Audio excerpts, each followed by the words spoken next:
Jadi agama itu sebenarnya pada mulanya mengajarkan kesaksian itu adalah ya kesaksian hati yang merasakan kehadiran Allah. Nah, ini merasakan kehadiran Allah itu. Jadi ketika orang, ya saya itu setiap hari itu Allah ngidupi itu lewat napas saya. Ya itu yang kita saksikan itu, bukan yang lain. Nah, kalau orang sudah sampai ke sana, pupuslah segala macam pendapat jadinya. Jadi real. Ya. Terus saya uraikan di situ wa asyhadu anna Muhammad Rasulullah. Kalau Muhammad itu orangnya, kita sudah bohong kalau menyatakan bersaksi. Nah, jadi di situ.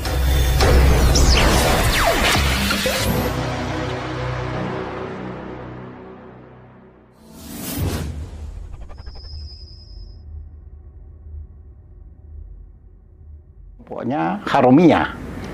Termasuk ya. Kalau misalnya ditarik ke Nusantara, Sesitu Jenar? Apanya?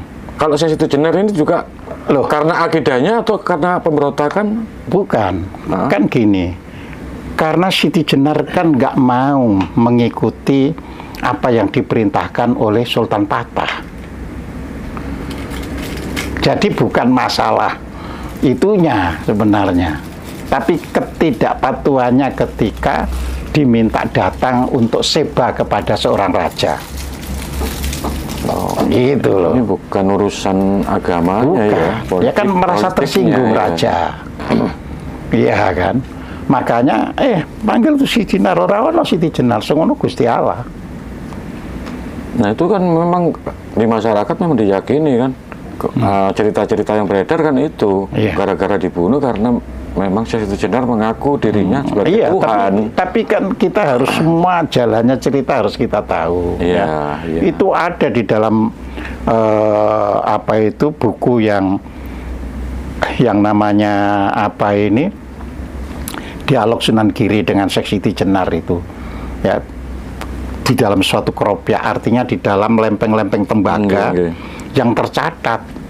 Nggak apa-apa, hanya dikatakan Pangeran Siti Jenar, jangan kamu katakan begitu, nanti soalnya bisa timbul kisruh di masyarakat. Cuma itu aja. Ya. Makanya juga itu sudah saya tuliskan di buku Serat Centini Jilid 1. Jadi di situ ya, bahwa seringkali di masyarakat itu dipolitisasi, ucapan-ucapan itu dipolitisasi gitu loh, untuk kepentingan kelompok kan gitu kan. Sebenarnya proses ya melarang Siti Jenar dan sebagainya itu karena itu proses politik, jadi bukan karena ucapan-ucapan itu.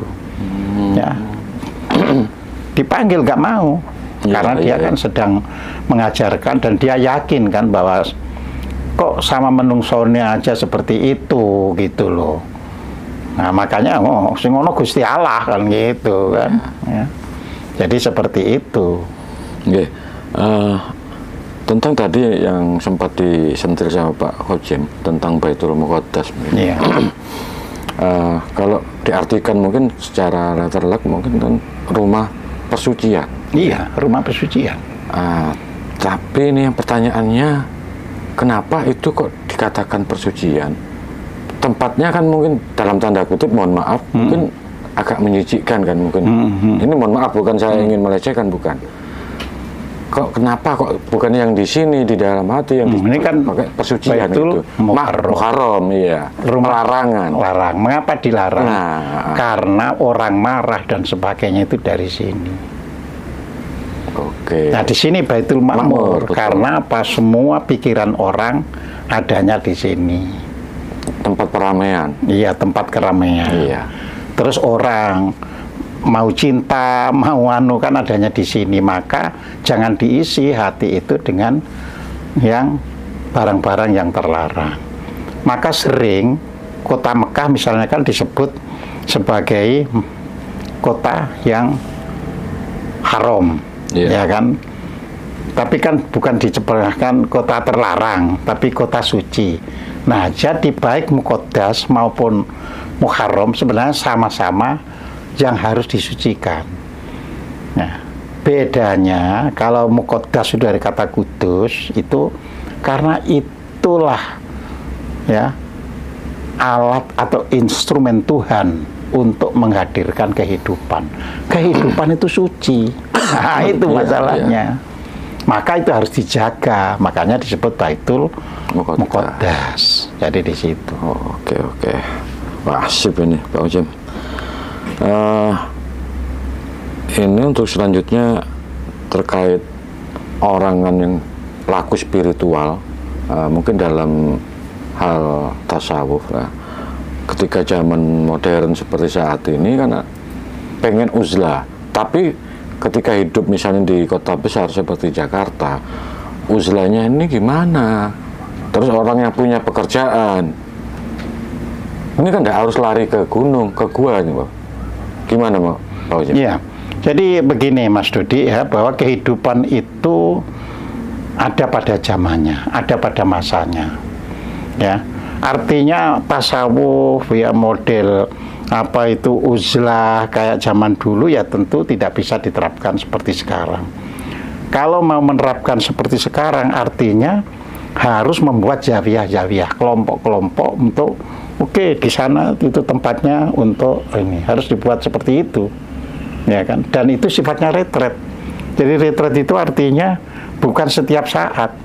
Ya, dalam 1 tahun misalnya aku butuh 40 hari, ya, kemana? Ke zawiyahnya di sini. Jadi dia ngumpul untuk lakukan itu.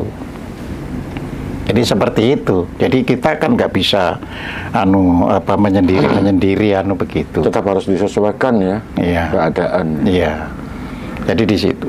Kayak dulu kan sama saja kan. Kalau dilihat di Al-Qur'an dikatakan diciptakan siang supaya kamu bisa bekerja.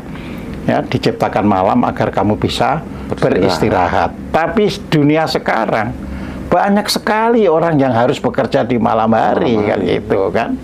Nah, artinya dunia itu sendiri punya masa. Siapa yang tertinggal di dalam perubahan ya akan jatuh. Jadi di situ. Makanya saya sudah pernah kan semua agama itu punya masa. Cuma orang terlalu sensitif kalau dikatakan punya masa kan gitu kan. Iya. Ya. Karena nanti bisa kadaluarsa, Bos. Lah iya kan termasuk itu kan sudah tidak bisa untuk diterapkan sekarang. Iya. Orang pada kerja waktu malam. Lah iya. Kan tidak sesuai lagi sama di kitab sucinya. Iya. Jadi Al-Qur'an misalnya dalam surat Ar-Ra'd surat 13 ayat 38 itu mengatakan bahwa setiap kitab ada masanya. Itu jelas. Tapi yang ngamuk-ngamuk Pak Oji. Loh, bukan ini Al-Qur'an, ya kan? Makanya saya sebutkan, ya suruh baca sendiri, ojo ngamuk, suruh baca sendiri surat 13 ayat 38. 13 ayat 38. Oke, 13:38 ya. Cuma nanti kan orang menerjemahkan di dalam kurungan itu kan penafsiran semua gitu loh ya. Jadi kalau kita ini buat sekarang saja, udah Google-nya banyak ya kan, itu gampang sekali ya. Nah terjemahannya yang biasanya terus ya. Jadi kalau ditulis surah 13 ini saya buka ini ayat 38 ya kan. Masa ada kitab untuk setiap masa ada kitab tertentu. Iya. Setiap masa ada kitab, artinya setiap kitab punya masa. Iya kan, nggak bisa dipelintir-pelintir lagi gitu loh. Ya. Tapi begini Pak Ujim, kita dari kecil dididik entah itu waktu ngaji di musola atau di pondok atau bahkan lewat sekolah formal, kan guru-guru kita mengatakan ini pedoman hidup yang kekal abadi sampai hari kiamat. Kalau ngomong untuk setiap masa ini kan ya agak bukan. Gimana, itu benar karena setiap kelompok itu ingin ya kan mengekalkan, bukan hanya orang Islam saja, agama apapun berarti ingin kekal. Mana ada agama ini musnah gitu. Iya. Tapi kan kitab ini memberitahu yang benar tidak begitu gitu loh kitab itu. Nah, tapi bahwa kelompok manusia menginginkan agamanya itu kekal itu kan kelompok manusia. Lah nanti alam nyeleksi Mas. Begitu berubah seperti AI sudah semakin berkembang AI ya.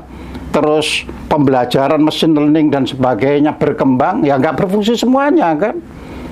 Ya, jadi seperti itu. Masih orang nanti baca kitab kalau sudah semuanya serba mesin, serba itu, ya nggak bisa.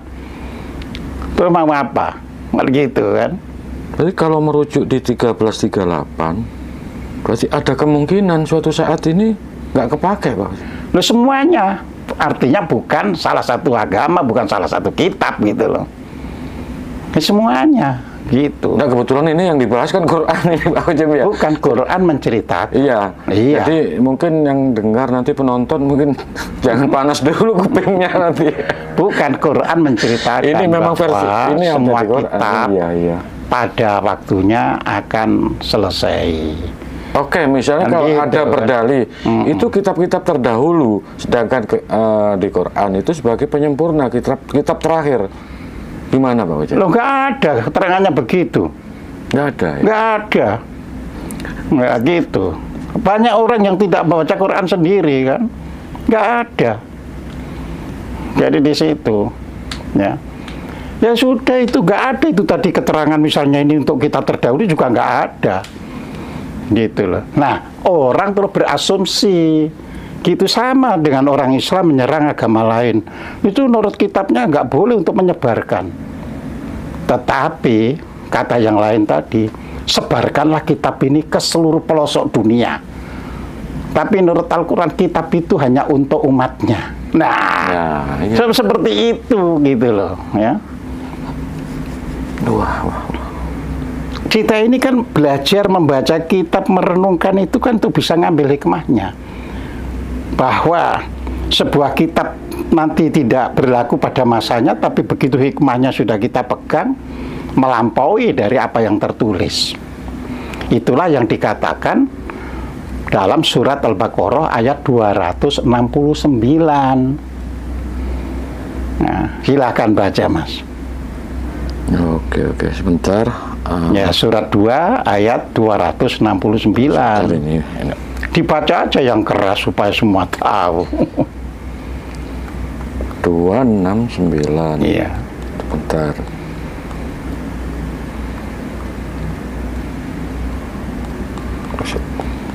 Pokoknya keliru ya berarti 169 kan gitu aja. 69 ini bener. Iya, ini kan memang perlu apa ya? Kita itu kadang terlalu mungkin tertutup tadi kelasnya, kitab masih penuh, jadi nggak siap menerima, Pak Ujem ya. Ini saya bacakan ini. Dia memberikan hikmah kepada siapa yang dia kehendaki. Barang siapa diberi hikmah, sesungguhnya dia telah diberi kebaikan yang banyak. Iya. Dan tidak ada yang dapat mengambil pelajaran kecuali orang-orang yang mempunyai akal sehat. Lah iya. Ini 269. Lah iya. Kan itu ayat itu sudah memberitahu. Kalau kalian sudah dapat hikmah, itu sudah dapat kebaikan yang banyak. Tapi untuk dapat itu, kalian harus benar-benar mendalam ilmunya, kan gitu. Berarti ketika nanti kesadarannya sudah levelnya tinggi, sebenarnya tidak butuh agama, tidak butuh kitab suci. Iya, itu proses saja, proses di alam. Cuma kita kan nggak tahu kapan waktunya, kan gitu kan. Iya. Tapi semua kitab itu sebenarnya sudah memberikan antisipasi, gitu loh.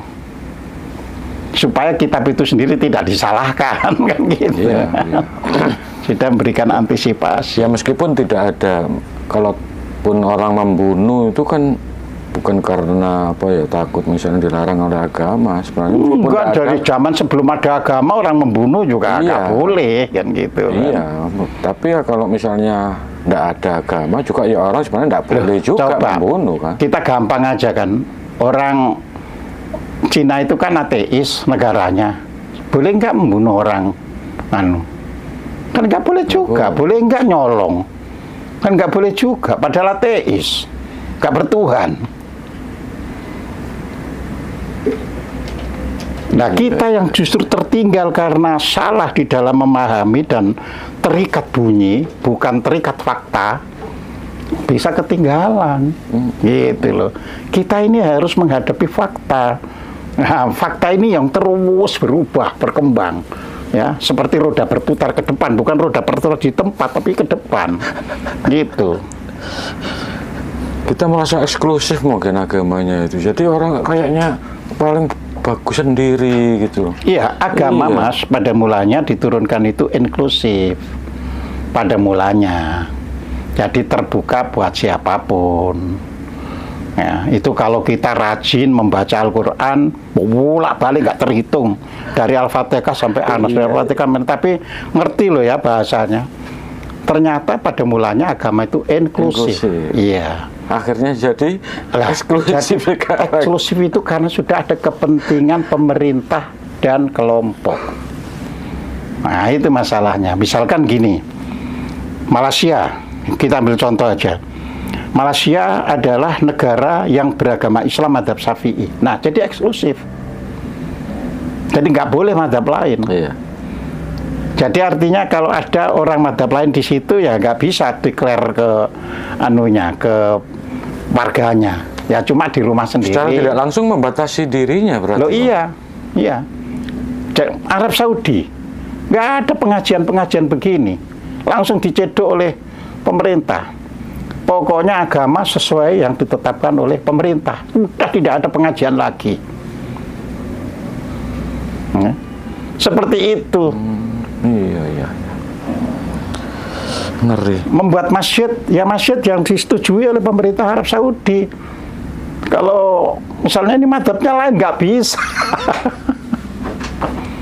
Jadi seperti itu. Malah membuat agama menjadi tambah sempit ya. Iya. Padahal harusnya rahmatan lil alamin.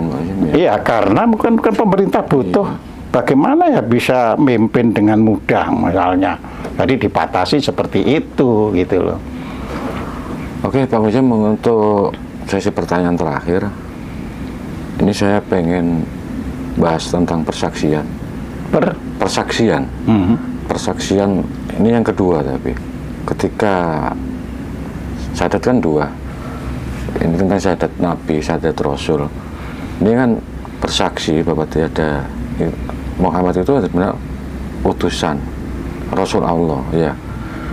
Sebagai seorang Muslim, ini kan menyaksikan, harusnya menyaksikan ini apa, harus menyaksikan wujudnya atau hanya di perasaan, pikiran atau keyakinan atau bagaimana? Ini kan perlu diwedar ini, Pak. Monggo Pak Ujang. Ya, jadi untuk semua netizen ya, masalah syahadat itu saya tulis secara panjang lebar di dalam buku Syekh Siti Jenar Makrifat Kasunyatan Jilid 2. Ya, di situ saya terangkan. Jadi asyhadu, ya, saya bersaksi. Bersaksi itu bukan sekedar ngomong. Nah, kalau sekarang kita ini asyhadu alla ilaha illallah itu saya ngomong, ya kan, ya. Bukan bersaksi sebenarnya, saya ngomong, ya. Padahal itu bersaksi. Bersaksi itu, ya, harus mengetahui, ya, baik lahir maupun batin. Saya beri contoh malahan, ya.